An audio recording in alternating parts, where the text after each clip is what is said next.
우리는 외국어를 잘 말하기를 원한다. 오래전 한 언어학자가 조언한다. 이 단어와 문법이 이렇게 사용될 거야 라고 생각하지 말고 직접 그곳으로 가서 어떻게 언어가 쓰이고 있는지 듣고 그들이 실제로 사용하는 언어를 보라는 것. 그가 제발 생각하지 말고 보라고 강조했던 것도 이런 이유에서이다.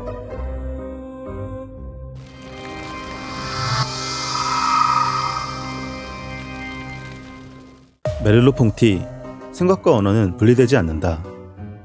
머릿속에는 많은 게 떠오르지만 생각한 대로 말이 나오지 않는다. 뭐라고 말해야 하지? 어떻게 말해야 하지? 생각은 나는데 말할 방법이 없네? 그래서 자연스럽게 이렇게 질문한다. 내 생각을 그대로 말할 수 있을까? 우리는 이렇게 믿어왔다. 먼저 생각이 있고 그걸 나중에 말로 옮긴다. 언어는 그저 전달 수단, 즉 생각과 언어는 분리된다는 것은 일상적인 통념으로 자리 잡았다. 하지만 프랑스 철학자 메를로퐁티는 말했다. 언어는 생각의 외피가 아니라 생각의 존재 방식이다. 다시 말해서 생각은 언어 이전에 있는 것이 아니라 언어 속에서 드러난다. 생각과 언어는 분리되지 않는다. 이제 우리는 언어를 좀 더 낯설게 들여다봐야 한다. 우리는 평소 내가 쓰는 말을 의식하지 않는다. 마치 공기처럼 늘 곁에 있어서 보이지 않는다. 그런데 이 공기를 격렬하게 의식하는 순간이 있다. 바로 외국으로 여행 갔을 때다. 낯선 나라의 식당, 종업원이 뭐라고 말한다. 나는 멍하니 있다. 뭐라는 거야? 익숙한 말소리인데 그 어떤 것도 뜻으로 잡히지 않는다. 이때 우리는 언어를 강렬하게 의식하게 된다. 그게 모국어든 외국어든 말이다. 물 좀 주세요가 영어로 뭐였지? 닭이 치킨이니까 이걸 주문에 오더랑 합치면? 머릿속엔 분명히 모국어의 뜻이 맴돈다. 하지만 그것을 붙잡아 외부로 꺼낼 말을 모르니 그저 답답하기만 하다. 그리고 당황스러운 경험은 한 가지 전제를 깨닫게 해준다. 말을 언어로 하는 건 당연하지만 생각 또한 언어로 하고 있었다는 것을. 그리고 깨닫는다. 생각과 언어는 따로가 아니라 늘 함께 움직이고 있었다는 것을 말이다. 그렇다면 왜 우리는 생각을 언어로 하게 되었을까? 단순하다. 복잡한 세상에서 소통하기 위해서다. 그 복잡함은 거대한 문제뿐 아니라 사소한 판단 속에도 스며 있다. 사과를 볼 때조차 우리는 이렇게 말한다. 다 사과잖아. 인간은 생각의 에너지를 아끼는 법을 배웠다. 우리는 모든 것을 계산하지 않는다. 빠르고 효율적인 판단을 위해 대표적인 특징만 남기고 나머지는 버린다. 심리학자 수잔 피스크와 셸리 테일러는 말한다. 우리의 뇌는 전체 에너지의 약 20%를 소비하는 고에너지 기관이기 때문에 생존을 위해서는 효율적으로 생각해야만 한다. 그래서 사람은 지능 수준과 관계없이 모든 정보를 정밀하게 분석하기보다 간단하고 직관적인 방법으로 결론에 도달하려는 경향을 보인다. 이것을 인지적 구두쇠라고 부른다. 우리는 그런 인간이기 때문에 사과를 속성의 목록으로 외우지 않는다. 둥글다, 달다, 껍질이 있다 같은 것이 아니라 그냥 떠오른다. 가장 사과다운 사과. 붉고 반짝이며 손에 쥐었을 때 약간의 무게감이 느껴지고 껍질에 손끝이 닿으면 서늘한 감촉이 전해지는 그 대표적인 사과 한 이미지. 이 현상을 인지과학에서는 프로토타입 이론이라 부른다. 간단히 말하면 인간은 개념을 명확한 경계나 논리적 정의로 구분하지 않고 그 범주 안에서 가장 전형적인 예를 중심으로 인식한다는 이론이다. 새를 예로 들어보자. 인간은 우수한 개별 사례를 일일이 저장하지 않는다. 대신 마음속에 가장 전형적인 예시 하나를 세워두고 그 이미지를 중심으로 새로운 사물을 판단한다. 그래서 사과라고 들었을 때 우리는 초록사과, 썩은 사과, 잘린 사과가 아니라 가장 평균적이고 익숙한 사과, 즉 프로토타입을 떠올린다. 언어는 바로 그 전략의 결정판이다. 사과란 단어 하나면 된다. 그 한 단어가 색, 형태, 향, 감촉, 기억, 수천 가지 감각을 대신한다. 언어는 인간이 만든 가장 경제적이고 구조적인 사고장치다. 그런데 역설적인 일이 일어난다. 언어 덕분에 인간은 복잡한 세상을 효율적으로 다룰 수 있게 되었지만 아이러니하게도 바로 그 언어가 이제 우리의 인식을 되돌려 조정하기 시작한다. 인지과학자 레라 보르다츠키는 언어 상대성 가설을 통해 이렇게 말한다. 우리가 쓰는 언어는 세상을 인식하고 기억하는 방식을 형성한다. 실제 실험에서 연속된 파랑의 색상표가 제시되었다. 참가자는 러시아어 사용자였다. 그들에게는 파랑이라는 하나의 단어가 없다. 밝은 파랑 골루보이, 짙은 파랑 시니, 두 개의 서로 다른 이름이 있다. 실험 결과는 명확했다. 같은 범주 안의 색보다 범주가 달라질 때 그들은 훨씬 빠르게 다르다고 인식했다. 같은 파랑을 두고도 언어는 이미 세상을 다르게 잘라놓고 있었던 것이다. 같은 세상을 살고 있지만 각자의 언어에 따라 인식과 기억의 구조를 달리 학습한다. 우리는 언어로 세상을 정리하지만 그 언어는 다시 우리가 무엇을 보고 어떻게 생각할지를 조용히 재배열한다. 이렇게 인간은 복잡한 세상을 효율적으로 다루기 위해 사고의 틀을 만들었다. 그 틀의 이름이 바로 언어다. 인지적 구두쇠, 프로토타입, 언어 상대성 가설. 세 가지 이론은 서로 다른 방향에서 말하지만 결국 말하는 것은 하나다. 언어로 세상을 단순하게 정돈하고 정리된 세상 속에서 다시 생각한다. 여전히 하나의 물음이 남는다. 정말 언어 이전의 생각은 없는 걸까? 우리는 종종 그렇게 느낀다. 말로 표현하기 전에 이미 머릿속에서 무언가를 생각했다고. 그건 지극히 자연스러운 믿음이다. 감각이나 예감은 종종 말보다 먼저 다가오니까. 그래서 철학과 과학은 오랫동안 이 물음을 붙잡아 왔다. 언어와 생각은 어떤 관계인가? 오늘날 학자들은 언어와 생각이 완전히 분리되어 있다고 보지 않는다. 다만 그 연결의 중심을 어디에 두느냐에서 갈린다. 이 논의의 뿌리는 오래전으로 거슬러 올라간다. 데카르트와 칸트로 이어지는 이성의 전통 속에서 생각은 언제나 언어보다 앞선 것으로 여겨졌다. 생각이 먼저이고 언어는 그것을 표현한다. 이 믿음은 오랫동안 철학과 과학의 기본 전제였다. 그러나 20세기에 이르러 언어 자체를 근본적으로 다시 묻는 사유가 등장한다. 언어는 단순히 생각을 담는 그릇이 아니라 존재와 세계가 드러나는 방식일 수도 있다는 통찰이었다. 이때부터 철학은 언어와 사고를 바라보는 두 개의 길로 나뉘기 시작한다. 한쪽은 이렇게 말한다. 생각이 먼저 있고 언어는 그것을 담는 그릇이다. 이것이 표상적 관점이다. 언어는 이미 완성된 사고를 다른 사람에게 전달하는 수단이다. 다른 한쪽은 말한다. 언어 없이는 생각도 모양을 가질 수 없다. 이것이 비표상적 관점이다. 언어는 생각의 결과가 아니라 생각이 형성되는 조건이다. 우리는 말하기를 통해 생각을 만들어내고 세계를 경험한다. 이 지점에서 메를로퐁티는 언어를 생각의 몸이라 말했다. 우리는 언어로 세상을 표현하는 것이 아니라 언어를 통해서 세상을 경험한다. 말하는 사람은 말하기 전에 생각하지도 말하는 동안에도 생각하지 않는다. 그의 말이 곧 그의 생각이다. 처음엔 우리는 생각과 말이 구분된다고 믿었다. 먼저 떠오른 생각이 있고 그걸 나중에 말로 옮긴다고. 언어는 그저 전달 수단이라고. 하지만 경험은 다르게 증언한다. 외국에 나가 말이 막히게 되면 언어로 생각한다는 것을 절실히 깨닫게 된다. 과학은 말한다. 인간은 생각의 에너지를 아끼기 위해 복잡한 세계를 언어로 압축했다. 그것을 오랫동안 몸에 새긴 인간은 이제 언어로 세상을 인식하고 언어로 사고한다. 메를로퐁티는 그 과정을 이렇게 짚는다. 생각은 언어 속에서 드러나며 말하는 순간 그 말이 곧 생각이다. 생각과 언어는 분리되지 않는다. 그렇다면 다시 처음의 물음으로 돌아가 보자. 내 생각을 그대로 말할 수 있을까? 이 물음에 답하려면 두 가지를 살펴야 한다. 첫째, 나의 언어 능력. 언어는 단순한 전달 수단이 아니라 흐릿한 생각이 형태를 찾아가는 테두리다. 그래서 언어가 탁월한 사람일수록 복잡한 세상을 잘 다듬어 말하기 때문에 생각과 말을 굳이 나누지 않는다. 내 생각을 그대로 전하고 싶다는 갈망은 대개 언어가 부족하다고 느껴질 때 더 강해진다. 말은 따로, 생각은 따로라는 감각은 바로 그 결핍의 자리에서 등장한다. 둘째, 상대의 해석 능력. 여기서 상황은 훨씬 더 복잡해진다.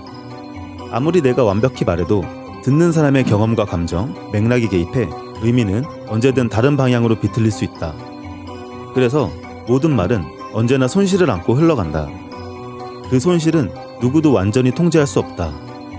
결국 내 생각을 그대로 말하기 위해서는 나의 언어 능력을 키워야 한다.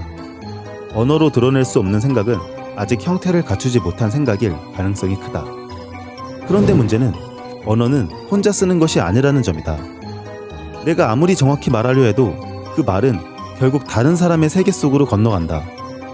그리고 그곳에서 다시 해석되고 다시 태어난다. 그래서 내 생각을 그대로 말한다는 건 상대가 이해할 수 있는 언어로 말을 번역하는 일이다. 그렇다면 질문은 이렇게 바뀐다. 내 생각을 그대로 말할 수 있을까가 아니라 상대가 오해하지 않게 말할 수 있을까?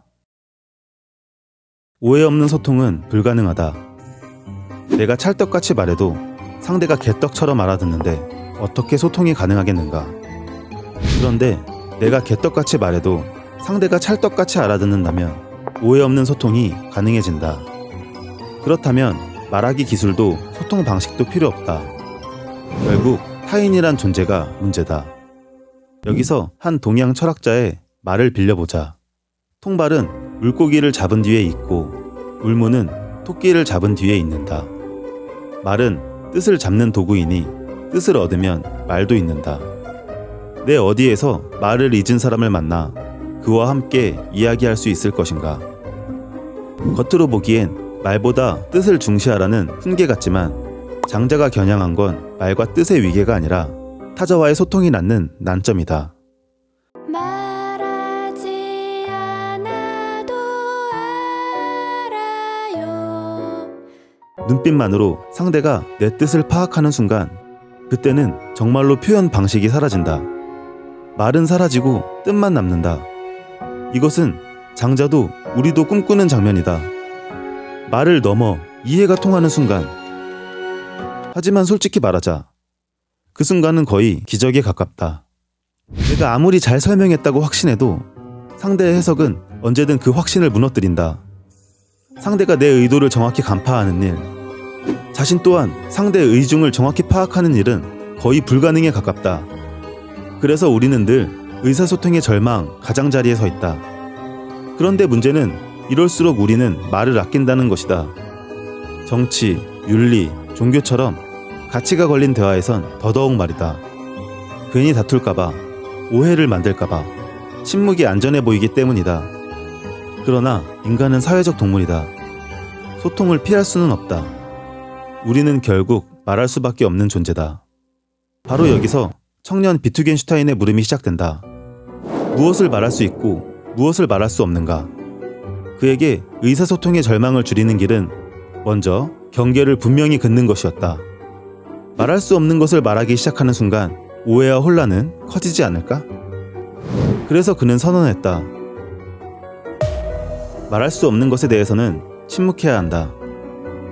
청년 비투겐슈타인은 원래부터 말수가 적었다. 불명료한 말이라면 차라리 침묵을 택하는 사람이었다. 케임브리지에서 철학을 공부하며 그는 한 가지 확신을 굳혔다. 철학은 배움이 아니라 살아가는 방식이다. 그가 배운 스승은 당시 유럽 철학의 거장이었던 버트런드 러셀이었다. 수학적 논리학의 창시자 중 한 명이자 논리로 세계를 설명할 수 있다는 야심을 품었던 인물이다. 비트겐슈타인은 매일 밤 러셀을 찾아가 논리 문제를 붙잡고 늘어지며 집요하게 질문을 퍼부었다. 러셀은 자서전에 이렇게 적었다. 그는 내가 평생 만나본 사람 중 전통적으로 말하는 천재의 완전한 전형이었다. 격정적이고 심오하며 강렬하고 압도적인 존재였다. 러셀조차도 그의 열정과 날카로움 앞에서는 혀를 내둘렀다. 케임브리지 사람들은 곧 러셀을 흔드는 단 한 명의 학생으로 비투겐슈타인을 기억하게 된다. 이런 완벽주의와 집요함, 그리고 러셀 밑에서의 수학적 논리학 훈련은 그에게 한 가지 직관을 남겼다. 철학은 새로운 지식을 쌓는 일이 아니라 언어의 구조를 명료히 하는 일이었다. 그는 언어의 곁을 따라가며 세계의 윤곽을 세우고 그 윤곽이 닿지 못하는 자리에 침묵의 의미를 발견했다. 비트겐슈타인의 사유는 이 세 단계로 나뉜다. 첫째, 언어의 한계를 설정하다. 우리는 보통 말을 이렇게 구분할 수 있다. 논리적인 말은 명확하다. 맞으면 맞고 틀리면 틀리다. 2에 2를 더하면 4다는 참이고 2에 2를 더하면 5다는 거짓이다. 누구에게나 똑같다. 반면 윤리적인 말은 애매하다. 거짓말은 언제나 나쁠까? 한 사람을 희생해 5을 구하는 건 옳을까? 이건 사람마다 다르다. 그래서 우리는 논리를 진리의 영역, 윤리를 가치의 영역, 즉 논리와 윤리를 다른 내용의 문제로 여겨왔다. 하지만 비트겐슈타인은 이 익숙한 구분을 전복시킨다. 나의 언어의 한계는 나의 세계의 한계를 뜻한다. 윤리는 말로 표현될 수 없으며 초월적이다. 그에게 논리와 윤리는 내용이 다른 문제가 아니라 같은 형식의 문제였다. 논리는 사실세계 안에서 말할 수 있는 것의 한계를 세운다. 윤리는 사실세계 밖에서 말할 수 없는 것의 한계를 인식한다. 둘은 다르다. 그러나 그 경계를 세우는 방식은 하나였다. 모두 언어의 한계를 드러낸다는 점이다. 그에게 언어의 한계를 세운다는 것은 단순히 사고의 규칙을 정하는 일이 아니었다. 그것은 곧 무엇을 말하고 무엇을 침묵할지 선택하는 윤리적 결단이었다. 그가 세운 이 첫 번째 경계선 위에서 철학은 단순한 학문이 아니라 삶의 태도가 되었다. 말할 수 있는 것과 말할 수 없는 것 사이의 그 얇은 선, 바로 그곳에서 비트겐슈타인의 철학이 시작되었다. 말할 수 있는 것에 대해 말하다. 비트겐슈타인은 말했다. 세계는 사물들의 총합이 아니라 사실들의 총합이다. 그에게 세계란 단순히 사물들이 존재하는 공간이 아니었다. 사물들이 어떻게 관계를 맺고 배치되어 있느냐, 그 구조 자체가 세계였다. 사람이 방 안에 있다. 이 짧은 문장은 하나의 세계를 그린다. 사람과 방, 그리고 안에 있다라는 관계가 세계의 한 단면을 구성한다. 이 문장이 참이되려면 현실에서도 같은 관계가 성립해야 한다. 즉, 우리가 말할 수 있는 것이란 세계의 구조를 닮은 말, 그릴 수 있는 세계의 형식이다. 이때 그 말은 비로소 의미를 갖는다. 그렇다면 언어는 어떻게 세계를 닮을 수 있을까? 그는 이렇게 답했다.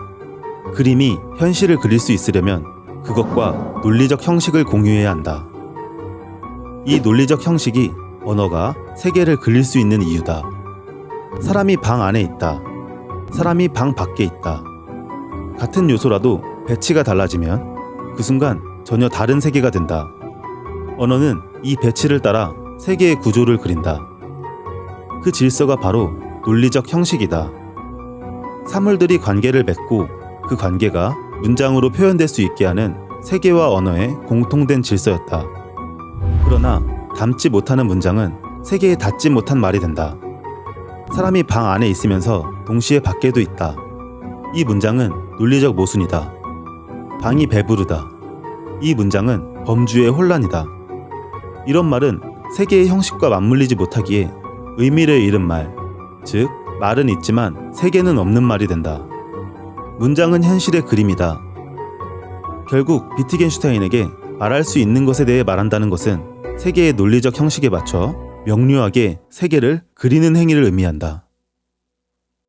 말할 수 없는 것에 대해 침묵하다. 비트겐슈타인은 말할 수 없는 것에 대해서 이렇게 말했다. 말할 수 없는 것에 대해서는 침묵해야 한다. 비트겐슈타인에게 침묵은 포기가 아니었다. 그건 논리의 끝에서 시작되는 태도였다. 그는 말할 수 있는 모든 것을 그렸다. 그리고 깨달았다.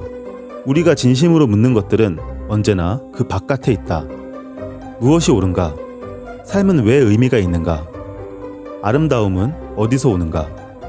이 질문들은 사실로는 설명되지 않는다. 논리는 명료했지만 삶은 그보다 거칠었다. 그래서 그는 결심했다. 말할 수 있는 것만 말하고 말할 수 없는 것은 침묵하자. 이건 이론이 아니라 태도였다. 철학이자 윤리였다. 침묵 속에서 세계는 다시 들렸다. 말이 멈추자 사람들 사이에 숨결이 들려왔다. 철학은 더 많이 아는 일이 아니라 더 맑게 듣는 일이었다. 그의 철학은 세 단계로 요약된다. 첫째, 언어의 한계를 설정하다. 그는 말할 수 있는 것과 말할 수 없는 것 사이에서 세계의 윤곽을 보았다. 둘째, 말할 수 있는 것에 대해 말하다. 그는 언어가 세계를 그릴 수 있는 이유를 논리적 형식에서 찾았다. 문장은 세계의 구조를 반영하며 그릴 수 없는 말은 의미를 잇는다. 셋째, 말할 수 없는 것에 대해 침묵하다. 언어의 경계 너머에는 윤리와 아름다움, 그리고 삶의 의미가 있었다. 그것들은 논리로 설명할 수 없지만 살아있음으로 드러나는 것들이었다. 이 세 단계는 단순한 구분이 아니었다. 철학의 형식을 통째로 바꾼 선언이었다. 그는 더 이상 무엇인가를 묻지 않았다. 대신 무엇이 언어로 어떻게 말해지는가를 물었다. 철학의 대상이 바뀌었다. 그는 더 이상 설명하지 않았다. 언어를 새로 정의하지도 새로운 논리를 덧붙이지도 않았다. 그저 언어가 스스로 작동하는 모습을 드러나게 했다. 철학의 방법이 바뀌었다. 그는 그때 알았다.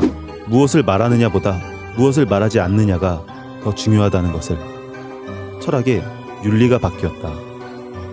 여기서 제시된 생각들의 진리는 반박할 수 없고 결정적이라고 생각한다. 그러므로 나는 철학의 문제를 본질적으로, 최종적으로 해결했다고 믿는다. 그는 선언했다. 철학의 문제를 모두 해결했다고. 하지만 세월이 흘러 장년이 된 비트겐슈타인은 고백한다. 그 얼음판 위에서는 단 한 걸음도 걸을 수 없었다. 너무 명료한 언어, 너무 매끄러운 논리, 그 위에는 마찰이 없었다. 그래서 한 걸음도 나아갈 수 없었다. 그때서야 그는 깨달았다. 언어는 삶의 문맥과 떨어질 수 없다. 시간이 흘러 오스트리아 시골 학교. 장년이 된 비트겐슈타인은 깨닫는다. 실제 삶이 부딪히는 언어로 들어가 보니 자신이 다듬어온 명료한 언어의 원칙으로는 어린아이조차 설득할 수 없었다. 그거 국룰이잖아. 너 감다디네? 운동장의 아이들은 명료한 정의로 말하지 않는다. 그들은 자기들만의 말로 말한다. 오스트리아라 한글은 아니었겠지만 그 시절 아이들도 분명 이런 식으로 말했을 것이다. 놀라운 건 그들 역시 나름의 규칙으로 완결된 언어 활동을 하고 있었다는 점이다. 처음엔 비트겐슈타인도 설득하려 했다. 그러나 곧 깨달았다. 자신의 꼴이 마치 선교사가 원주민을 개종시키려 애쓰는 모습과 같다는 것을. 선교사의 언어는 원주민의 언어와 다르다. 그럼에도 선교사가 자기의 언어의 원리를 억지로 관철하려 들면 갈등은 불가피하다. 결국 논리적이고 이성적인 방향이 아닌 비트겐슈타인이 경멸하던 감정적인 설득으로 호소하는 자신을 발견한다.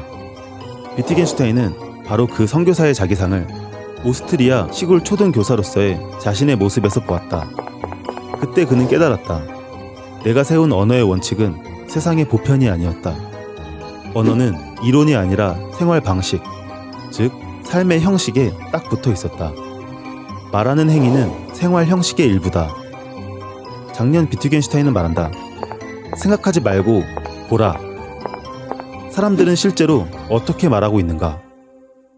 언어의 쓰임을 보라는 것. 첫째, 의미는 쓰임 속에 있다. 우리는 보통 단어마다 딱 떨어지는 정의를 찾는다. 그런데 의미는 단순한 한 문장에서 생기지 않는다. 먼저 가족이란 단어를 보자. 전통적, 법적 정의는 가족을 주로 배우자, 직계혈족, 형제자매로 한정해왔다. 여기서도 단일한 본질이 있는 게 아니다. 배우자는 결혼으로, 직계와 형제자매는 혈연으로 묶인다. 결혼과 혈연은 서로 다르지만 둘 다 함께 살아가며 책임을 나눈 관계라는 점에서, 또는 다른 다양한 정서적 이유라는 점에서 가족이란 단어는 느슨하게 쓰인다. 그 쓰임이 다음 관계와 또 이어지고 이 겹침들이 연결되며 하나의 범주가 만들어진다. 이렇게 이어진 느슨함의 연쇄가 바로 비트겐슈타인이 말한 가족 유사성이다. 이것이 단어의 사전적 의미가 아닌 우리가 사용하는 단어의 의미다. 오늘날 우리는 자연스럽게 말한다.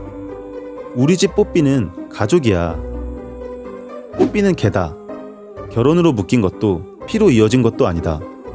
그런데 왜 어색하지 않은가? 함께 살아내는 형식들이 겹치며 삶 속에서 쓰이면서 가족이란 단어에 느슨하게 묶이기 때문이다. 반려동물은 우리의 가족이야. 입양해도 가족이지. 우리는 가족 같은 기업이야.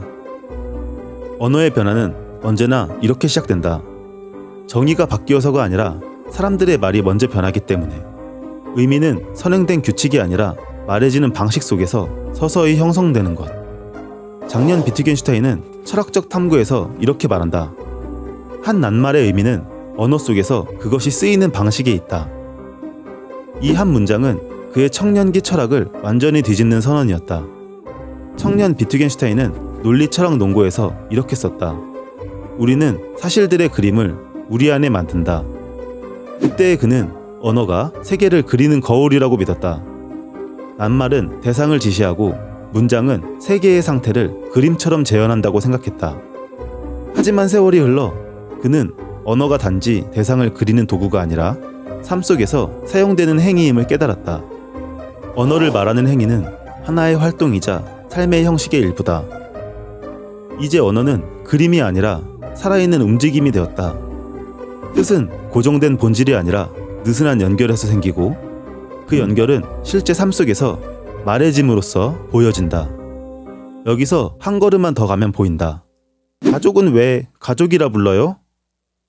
우리는 언어를 설명을 통해 이해하는 것이 아닌 규칙을 맹목적으로 따르면서 배운다는 것. 바로 언어는 하나의 게임이라는 통찰이다. 둘째, 그림 언어에서 언어 게임으로. 장기와 체스라는 게임을 아는가? 몰라도 상관없다.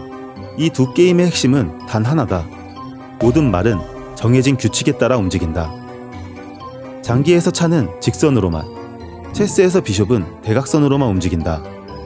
그 규칙을 어기는 순간 게임은 성립하지 않는다. 그런데 한번 상상해보자. 장기를 두는데 차가 없다면? 우리는 곧 이렇게 말할 것이다. 그럼 체스의 비숍을 가져와 쓰자. 이때 중요한 건 기물의 모양이 아니다. 비숍이라도 직선으로만 움직이기로 약속한다면 그건 장기판 위에 차가 된다. 따라서 게임을 무난하게 진행할 수 있다. 비트겐슈타인은 이 점을 언어에서 발견했다.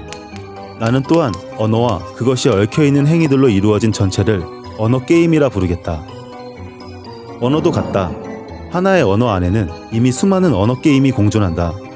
직장인의 언어 게임, 친구들의 언어 게임, 가정의 언어 게임, 연인의 언어 게임 등 다양한 언어 게임 속에서는 각각 다른 말의 사용 방식, 즉 언어 게임의 규칙이 있다. 그 규칙을 따라야 해당 언어 게임이 진행될 수 있다. 예를 들어 직장인의 언어 게임판과 내가 하겠다의 의미를 담은 말이 있다. 그리고 직장인의 언어 규칙을 적용하면 이렇게 움직인다. 과장님, 작성 후 보고 드리겠습니다. 나와 과장님 사이의 위계의 인식, 맡은 일을 하겠다는 책임의 질서, 그리고 서로의 관계의 거리를 지키는 암묵적인 규칙을 자연스럽게 지킨다. 친구 사이의 언어 게임판은 다르다. 내가 하겠다의 의미를 담은 말이 친구 사이의 언어 규칙을 적용하게 되면 빡대가리야 내가 할게가 된다.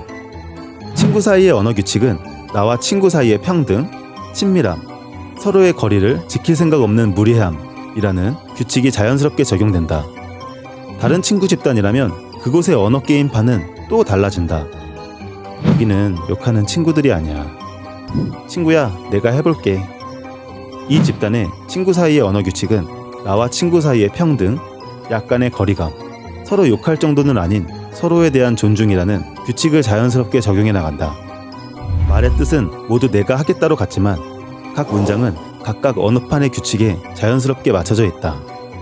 그런데 만약 친구 언어판에 내가 하겠다의 말이 원래의 규칙을 고집한 채 직장 언어판으로 들어온다면 어떨까? 그 낱말은 해당 언어판의 분위기와 억양을 그대로 품은 채 상사에게 말한다. 빡대가리야, 내가 할게. 분위기는 싸늘해진다. 단어가 가진 의미는 여전히 내가 하겠다로 같지만 직장인의 언어게임 규칙과 어긋나 해당 언어게임에서 추방될 위기에 처하게 된다. 하지만 친구 언어판에 내가 하겠다 말이 직장 언어판의 규칙을 따르기로 한다면 이야기는 다르다. 과장님, 이거 제가 해볼게요.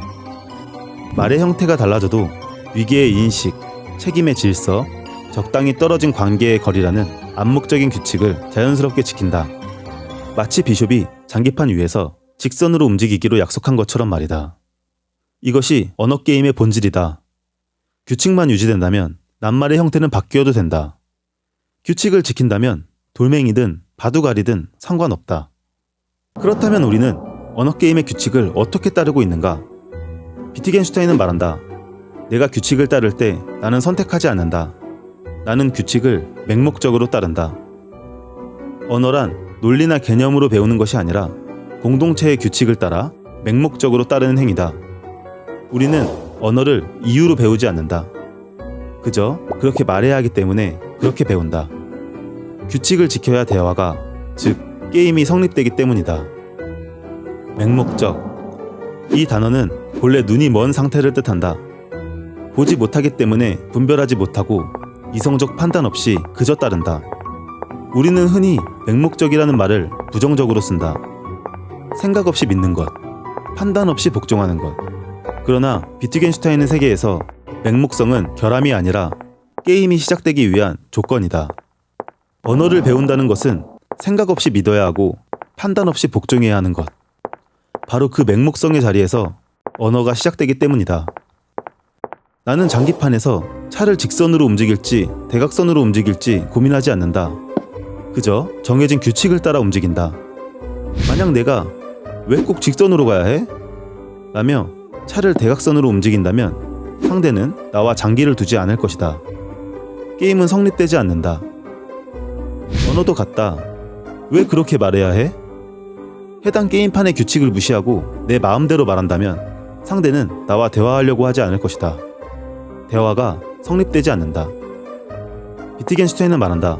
생각하지 말고 보라. 언어를 머릿속에서 해석하려 하지 말고 사람들이 실제로 말을 어떻게 움직이는지 보라. 의미는 문법 속에 있지 않다. 그건 그 말이 쓰이는 삶의 자리, 즉 규칙이 살아있는 현실 속에서 드러난다. 언어는 논리의 체계가 아니라 몸과 습관, 그리고 관계의 리듬으로 유지되는 게임이다. 우리가 말을 배운다는 건 단어를 외우는 일이 아니다. 그 언어 게임 속으로 들어가 기물을 움직이는 법, 즉 그 게임판의 규칙을 몸으로 익히는 일이다. 종합해보자. 청년 비트겐슈타인은 이렇게 물었다. 무엇을 말할 수 있고 무엇을 말할 수 없는가? 그에게 의사소통의 절망을 줄이는 길은 먼저 경계를 분명히 긋는 것이었다. 말할 수 없는 것을 말하기 시작하는 순간 오해와 혼란은 더 커지지 않을까? 그래서 그는 선언했다. 말할 수 없는 것에 대해선 침묵해야 한다. 그림으로 그려질 수 있는 언어와 그렇지 않은 언어를 명료하게 구분하라. 작년 비트겐슈타인은 이렇게 물었다. 사람들은 실제로 어떻게 말하고 있는가? 그에게 의사소통의 절망을 줄이는 길은 삶 속에서 쓰이는 언어의 현장을 직접 보는 것이었다. 사람들은 이론의 언어가 아니라 규칙에 묶인 언어 게임 속에서 말한다. 그리고 그 규칙은 설명으로 배우는 게 아니라 몸으로 배우고 맹목적으로 따라야 하는 것이었다. 그래서 그는 선언했다. 언어는 삶의 문맥과 떨어질 수 없다. 한 낱말의 의미는 그것의 쓰임에 있다. 청년은 언어의 질서를 보았고 장년은 언어의 사용을 보았다. 둘 다 같은 진실을 향해 있었다. 언어의 한계는 곧 세계의 한계다. 다만 청년에게 그 한계는 논리의 경계였고 정확한 기호의 언어였다. 다만 장년에게 그 한계는 삶의 형식이었으며 살아있는 몸의 언어였다. 그의 철학은 침묵에서 시작해 말하는 인간으로 돌아왔다. 이제 마지막으로 묻는다. 의사소통의 절망을 줄이는 방법은 무엇인가? 우리가 상대방과의 소통에서 자꾸 오해하는 이유는 간단하다. 대리님, 오전 미팅했을 때 세커티를 디벨롭한 거 메리지 체크해서 리셀 해주시고 이슈 맥업 했을 때 락인 주세요. 직선으로 움직여야 하는 말을 자꾸 대각선으로 움직이는 것처럼 다른 언어 게임의 규칙을 이쪽에 들이대기 때문이다. 죄송한데 제가 이런 판교에 익숙하지 않아서 혹시 정확히 어떤 게 필요하신 걸까요? 그냥 나중에 전화드릴게요. 대리님 위해 조언드리자면 판교 사투리 잘 배워놓으세요. 이 바닥 우습게 보면 대화도 못하거든요. 쉬세요. 세커티? 메리지? 뭔 되도 않는 영어를 섞어 쓰고 있어? 이것도 못 알아들어? 경력증 맞아? 게다가 맹목적으로 몸으로 부딪혀 배운 것이어서 내 규칙이 곧 이 바닥에 전부처럼 느껴진다. 그래서 오해는 커지고 말은 더 멀어진다. 그러니 개념을 쥔 손을 조금 푸는 연습이 필요하다. 지금 이 바닥에서 내가 배운 삶의 언어는 상대방의 언어와 다르다는 사실을 인정해야 한다. 아, 그렇군요. 제가 너무 이 바닥 말만 써버렸네요. 그럼 다시 말씀드릴게요. 미팅에서 만든 보안 기능 다시 점검해서 재배포하고 이슈 처리 끝나면 최종 승인까지 부탁드립니다. 대리 또한 다른 규칙을 가진 말들, 다른 리듬의 삶들을 게임 규칙처럼 배우고 맹목적으로 한번 따라가 보자. 네, 알겠습니다. 제가 아직 이 바닥 말이 서툴러도 앞으로 익혀서 적응하겠습니다. 소통은 일방의 굴복이 아니라 서로의 언어 게임 규칙을 인지하고 조정하는 일이다. 한쪽은 배려해 다시 말하고 다른 한쪽은 배우려는 태도를 보일 때 그때 비로소 오해의 얼음판이 갈라지고 거친 땅에서의 한 걸음이 시작된다. 철학은 더 많이 아는 기술이 아니라 더 맑게 보기 위한 치료임을 우리는 오늘 다시 배운다. 질문한다. 내 생각을 그대로 말할 수 있을까? 메를로 퐁티는 말했다. 생각과 언어는 분리되지 않는다. 흐릿한 생각은 언어와 함께 태어나며 말하기는 언어를 현재화한다. 말하는 게 곧 내 생각이다. 그렇다면 문제는 더 이상 내 생각을 그대로 말할 수 있을까가 아니다. 진짜 물음은 그 말이 타인에게 어떻게 전달되는가이다. 그래서 질문은 바뀐다. 상대와 오해 없는 소통을 할 수 있을까? 장자는 일깨워 주었다. 내가 아무리 잘 설명했다고 확신해도 상대의 해석은 언제든 그 확신을 무너뜨린다. 상대가 내 의도를 정확히 간파하는 일, 자신 또한 상대의 의중을 정확히 파악하는 일은 거의 불가능에 가깝다. 타인과 말을 주고받는 이상 오해 없는 소통은 불가능하다. 그렇다면 오해를 줄일 수는 없을까? 청년 비트겐슈타인은 의사소통의 절망 앞에서 언어를 얼음처럼 닦았다. 그림으로 그려질 수 있는 것만 남기고 말할 수 없는 것은 침묵하자.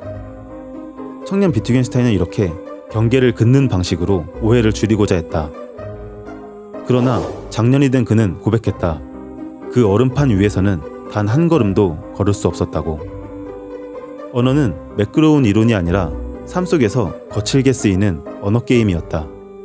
그래서 작년 비트겐슈타인은 이렇게 오해를 줄이고자 했다. 뜻은 정의가 아니라 쓰임 속에 있으며 사람들이 실제로 어떻게 말하는지 생각하지 말고 보라. 이 짧은 여정을 통해 드러난 것은 언어에 대한 어떤 결정적 해답이 아니다. 오히려 너무 익숙해서 당연하게 지나쳤던 언어라는 것을 조금 다른 각도에서 다시 바라보게 되었다는 점, 그 정도일 것이다. 생각과 말이 어디서 갈라지고 언어와 세계가 어디서 다시 만나는지 그 경계의 한 조각을 잠시 드러낸 것뿐이다. 오늘 우리가 붙잡은 질문은 결국 오래된 물음 하나였다. 언어란 무엇인가? 그리고 나는 그 물음에 아주 기초적인 바닥만 살짝 비춘 셈이다. 언어의 길은 여기서 훨씬 더 멀리, 그리고 훨씬 더 세밀하게 뻗어나간다. 아이들은 어떻게 말을 배울까? 말투 하나에 왜 관계의 분위기가 달라질까? 인간의 뇌는 어떻게 단어를 기억할까? 말보다 눈치가 더 중요한 이유는 뭘까? 왜 같은 장면을 봐도 언어권마다 느낌이 다를까? 왜 유행어는 빨리 퍼지다 또 금방 사라질까? 왜 어떤 말투는 권력을 느끼게 할까? AI는 정말 언어를 이해할까? 그리고 앞으로도 다양한 방면의 전문가들이 언어라는 세계의 또 다른 면을 더 풍부하게 밝혀갈 것이다. 나는 그 모든 영역을 대신할 수 없다. 다만 오늘은 아주 작은 출발점, 언어가 작동하는 가장 기본적인 리듬, 그 한 모퉁이를 보여주었을 뿐이다. 이제부터는 각 분야에서 펼쳐지는 더 넓은 사유 속에서 언어가 어떻게 자라고 확장되는지 조금 더 또렷하게 보이기 시작할 것이다. 우리는 얼음처럼 매끄러운 언어를 갈망한다. 그러나 그 위에서는 단 한 걸음도 내디딜 수 없다. 언어는 거칠고 불완전해야 그 위에서 우리가 걸을 수 있다. 철학은 얼음을 닦는 일이 아니다. 언어가 쓰이는 땅을 드러내는 일이다. 언어는 얼음판이 아니다. 흙과 모래 위에서만 발자국을 남긴다.